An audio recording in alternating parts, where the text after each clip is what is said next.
everyone! So this is my June favourites, as it's like literally like 3 weeks into June, almost the end of June actually, and because I'm going away the end of June, beginning of July, I wanted to do this video early.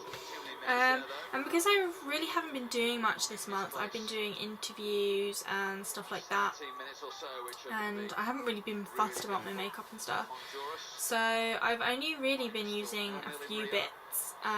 So this video is like all about those little bits and a couple of random extras that I've been absolutely loving this month, so I'll just go straight into it. First thing I've been loving this month, which was a recent purchase, is this Primark stippling brush. Looks like this. Yes, it's a bit grubby. It is due to be washed, which there will be a video on that as well. But I absolutely love this brush. I've been using it from foundation, just like applying my foundation. It's so easy to use because it's so little, so it's so much easier to kind of blend everything out. At first the fibres started to fall out, but like that was only like 1 or 2 fibres, and then after I used it, it was like absolutely fine. So that has been one of my loves this month. With that, I've been using, because of my interviews and things, I wanted kind of a more natural foundation look, so I've been picking up the Revlon Nearly Naked Makeup Foundation in Vanilla, which is shade 120. It just looks like this. It's quite good coverage. I mean, I wouldn't say it's like full coverage because it's supposed to be like quite a new, like a naked makeup. I generally put my concealer under this before I use it on my face. This does have SPF 20 in it. I would say this is a medium coverage to light coverage depending on how you put it. So far I've been having medium coverage, so, which is great for me.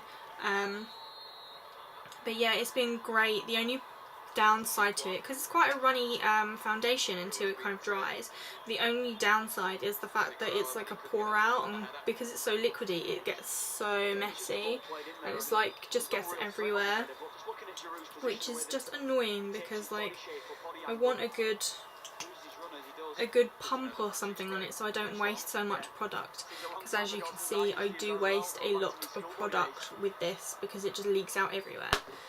So yes, I've been loving that. Like I said, I always put concealer underneath it. The concealers that I've been using are Makeup Forever Professional Paris Full Cover Extreme Camouflage Cream Waterproof Concealer, which just looks like this. I got this when I was in the States last year in October from Sephora, but Sephora now order into the UK, which is great, so I can order more of this stuff. This is in shade 1, so the lightest shade. It's just amazing. It's high coverage, and it gets rid of my like dark circles and things, so it's just fab.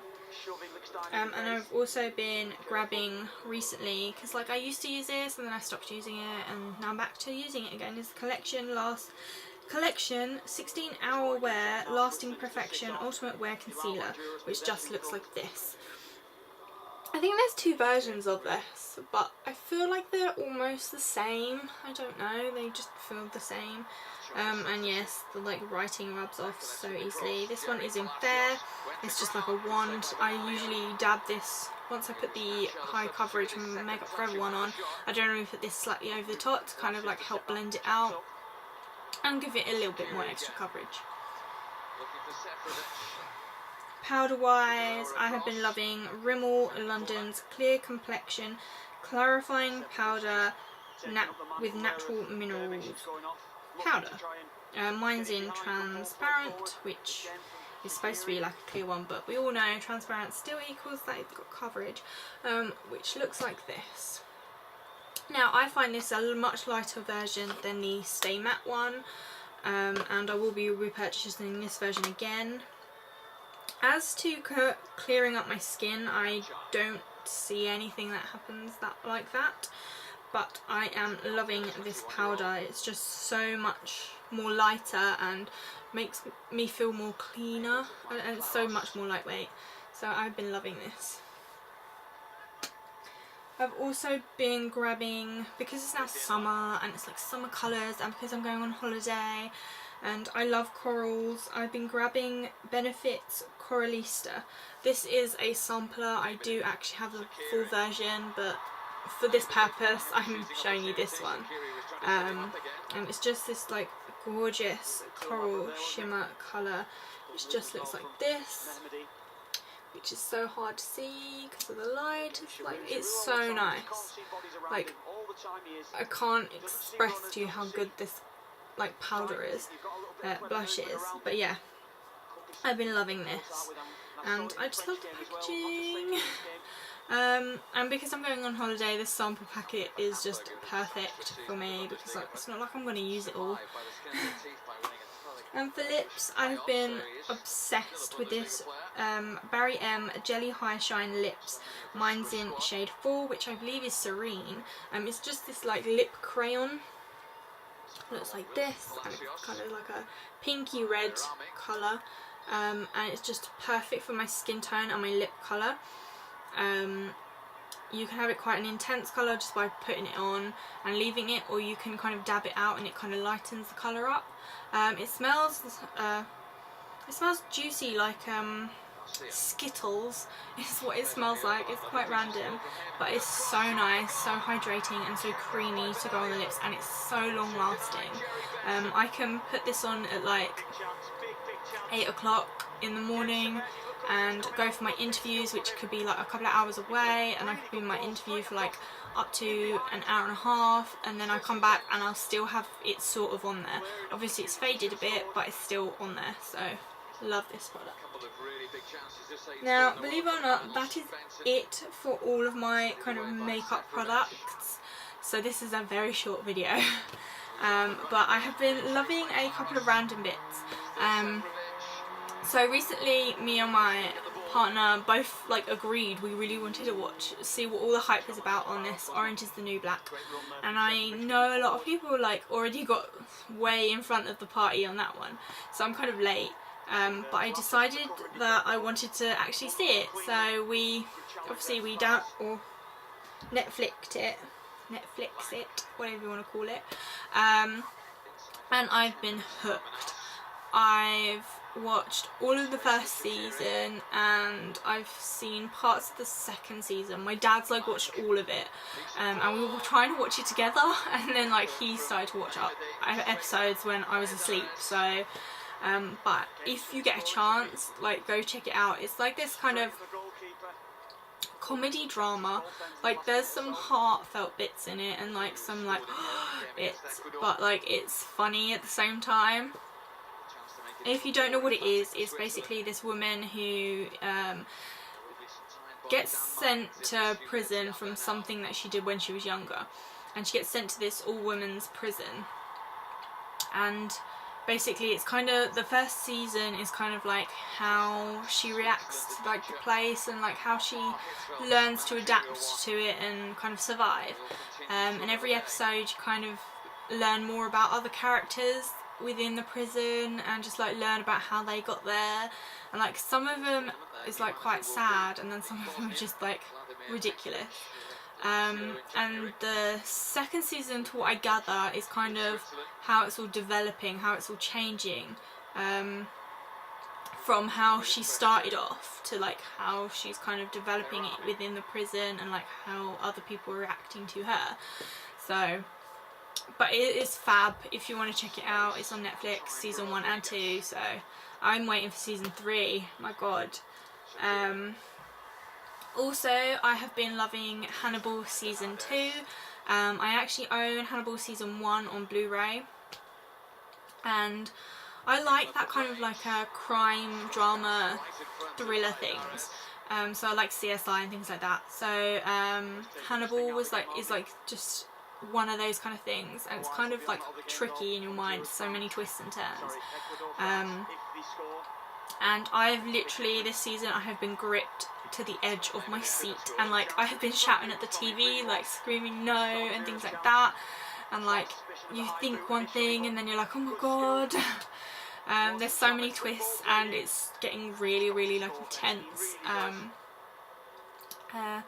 So yeah, if you've got Sky on demand, you can watch season 1, I believe, and you can catch up on the episodes on season 2. I'm not 100% sure if it's on Netflix or not, because obviously I've got TiVo, so I just record it and watch it from there. But basically, if you don't know what it is, it's the life of Hannibal Lecter before the Silence of the Lambs. So kind of like how he manipulates, kind of where he come from and how he manipulates people into how he became, or becomes, should I say. And basically the whole first season is you get to know like the main character Will, and you get to meet Hannibal Lecter for the first time, and then you get to see things that he does that makes him who he is. And so it's very slow to begin with, like it isn't very obvious that he's doing what he's doing and how he's doing it. And then it gradually gets on and on and on, and like he gets really involved with Will and stuff like that. And then to the end point where it's just so kind of, you know who Hannibal Lecter is. Well, the second season, it's more to do with how far he will go, how far he will push himself, or how far he will push everyone else. I find season 2 has been more gory, much more twists and turns. You don't know what's going to happen next.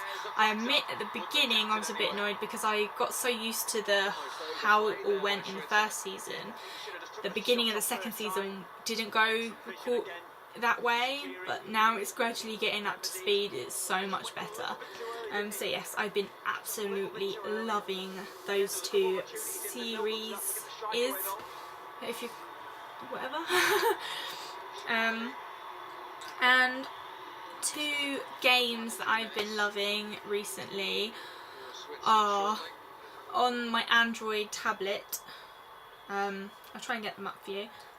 Has been the Simpsons Tapped Out game, which basically is The Simpsons, as everyone knows.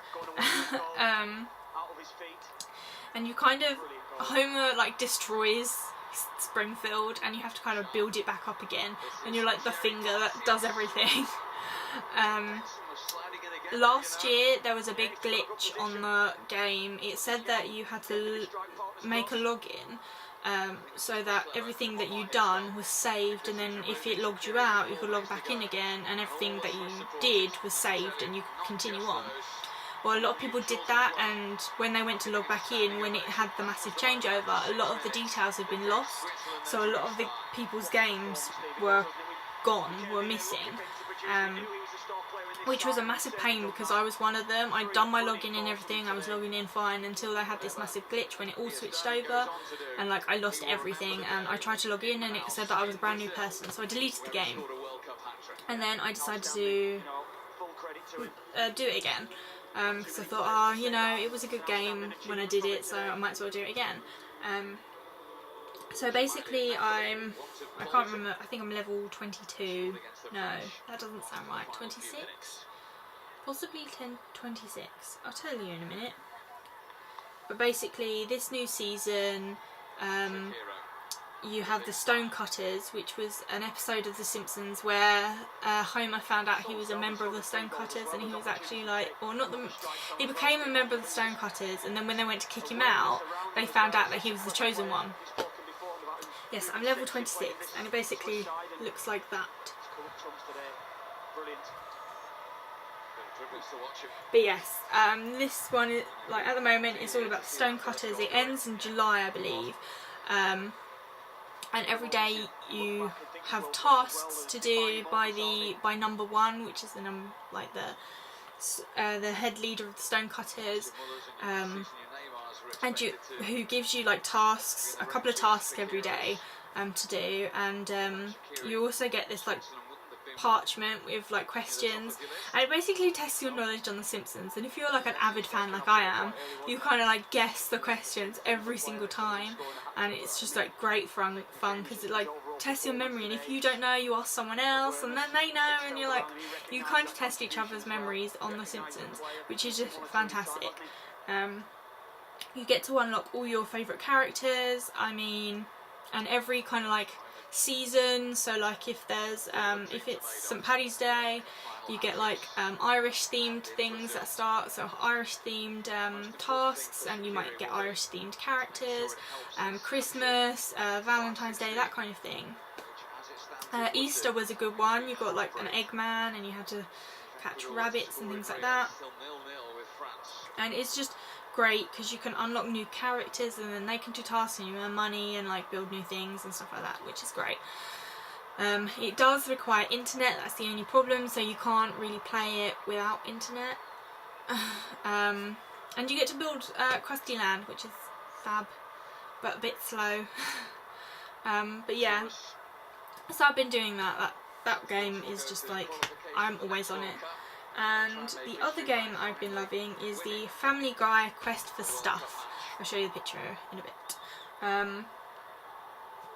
It just looks like that. Will it though? Now, this game is just crazy as ever. Like, they've really literally taken the essence of like Family Guy and what The Simpsons Tapped Out has done and just kind of made it. So basically, Peter has kind of destroyed Quahog with his fight with the chicken, and they've like destroyed it completely, and you've got to kind of rebuild it back up, just exactly the same as like the Simpsons one. But to unlock the characters you have to do a building, but then you have to do tasks for them to then unlock them. So you get the usual characters like Meg, Brian, Chris, Peter,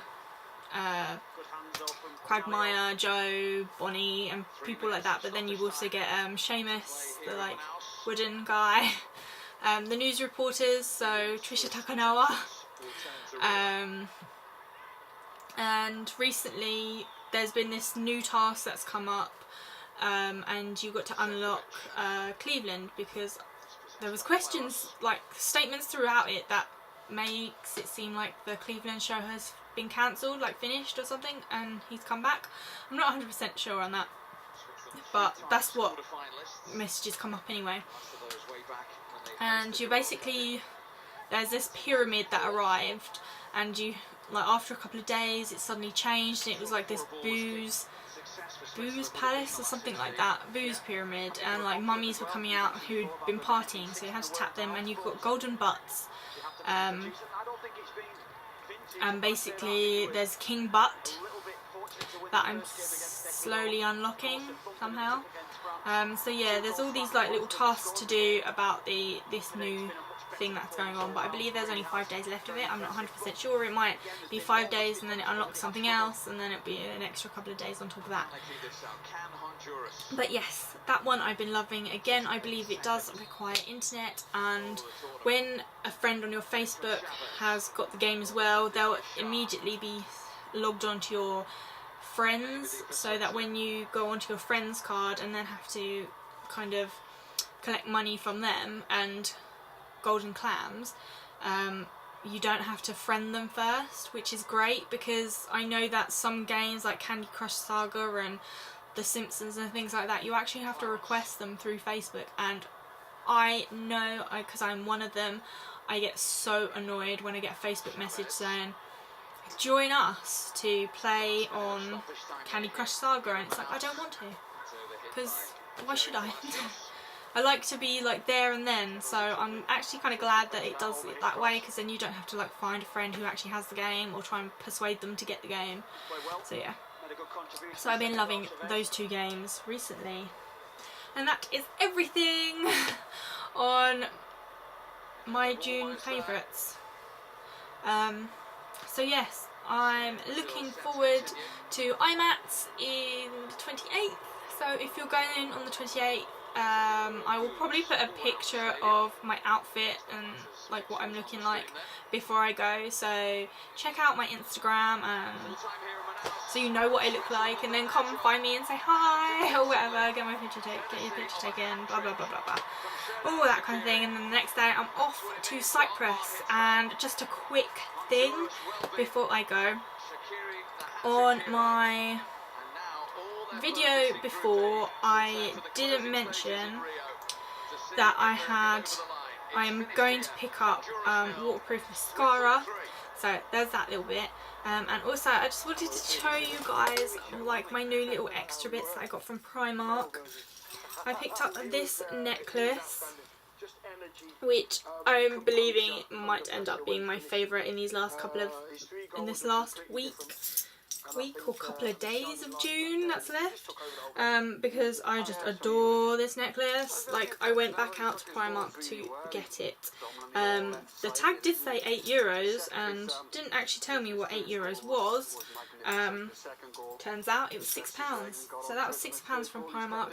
And I picked up these crazy sunglasses that come in with this little pouch, and they just look like these. They are just super round. I wanted the white ones, but they didn't have any in stock. They were only £2, so I just wanted to add those on the end of my favourites because they might end up being favourites. So yes, that is it. That is everything that I'm going to say. I should but yeah, that is everything, and I will see you guys at IMATS, and I will see you guys when I come back from Cyprus with more videos and more fun.